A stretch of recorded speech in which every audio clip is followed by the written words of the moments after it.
News first channel ಹಾಗೂ ಡಿಜಿಟಲ್ನಲ್ಲಿ ಜಾಹೀರಾತು ನೀಡಲು ಈ ನಂಬರ್ಗೆ ಸಂಪರ್ಕಿಸಿ. ಎಲ್ಲರಿಗೂ ನಮಸ್ಕಾರ.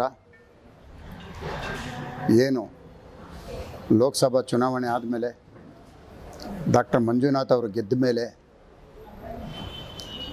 ಸತತವಾಗಿ ಅತ್ಯಾಚಾರ ಪ್ರಕರಣಗಳು, ದಲಿತ ದೌರ್ಜನ್ಯ ಪ್ರಕರಣಗಳು ಭಾಳಷ್ಟು ದಾಖಲಿಸ್ತಾ ಇದ್ದಾರೆ. ದೇವರಿದ್ದಾರೆ, ಆ ದೇವರೇ ನೋಡ್ಕೊಳ್ಳಿ. ಇವತ್ತು ನನಗೆ ಮಾಹಿತಿ ಬಂತು, ನಾನು ದೇವಸ್ಥಾನಕ್ಕೆ ಬಂದಿದ್ದೆ. ಮಾಧ್ಯಮದ ಭಾಳಷ್ಟು ಜನ ಮಾಧ್ಯಮದವರು ನನಗೆ ಕರೆ ಮಾಡಿದರು. ಹಾಗಾಗಿ ನಾನು ಇವತ್ತು ಬರೋಕ್ಕಾಗ್ತಾಯಿಲ್ಲ. ನಾಳೆ ನಾನು ಪತ್ರಿಕಾಗೋಷ್ಠಿ ಕರೀತಾ ಇದ್ದೇನೆ. ನಾಳೆ ಸಂಪೂರ್ಣವಾಗಿ ಮಾತನಾಡ್ತೇನೆ. ಬಿ ರಿಪೋರ್ಟ್ ಹಾಕಿದ್ದಾರೆ ಅಂತ ನಮ್ಮ ವಕೀಲರು ಹೇಳಿದ್ದಾರೆ. ಆದರೆ ಅದರಲ್ಲಿ ಏನು ಅಂಶಗಳಲ್ಲಿ ಬಿ ರಿಪೋರ್ಟ್ ಆಗಿದೆ ಅಂತ ನನಗೆ ಗೊತ್ತಿಲ್ಲ. ಹಾಗಾಗಿ ಅದು ಬಂದ ಮೇಲೆ ನಾನು ತಮಗೆಲ್ಲ ಮಾಹಿತಿನೂ ನಾನು ಹಂಚ್ಕೊಳ್ತೇನೆ.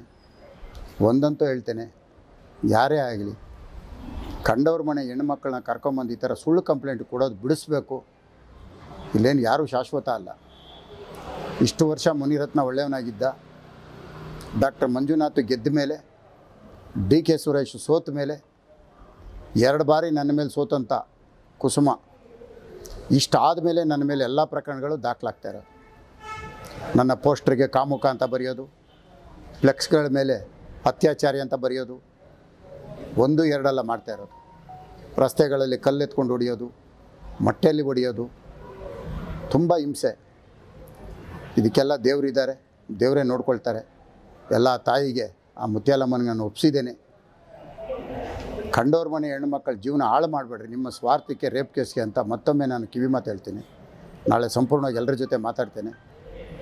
ಒಂದು ಕಡೆ ಇವತ್ತು ಏನು ನ್ಯಾಯಾಲಯಕ್ಕೆ ಬಿ ರಿಪೋರ್ಟ್ ವರದಿ ಕೊಟ್ಟಿದ್ದಾರೆ, ಅದು ಎಲ್ಲೋ ಒಂದು ಕಡೆ ಸತ್ಯ ಇದೆ ಅನ್ನೋದು ಗೊತ್ತಾಗ್ತಾ ಇದೆ. ಎಲ್ಲ ಆ ದೇವ್ರ ಮೇಲೆ. ನ್ಯೂಸ್ ಫಸ್ಟ್ ನಿರ್ಭೀತಿಯಿಂದ ನಿಮ್ಮ ಪರವಾಗಿ.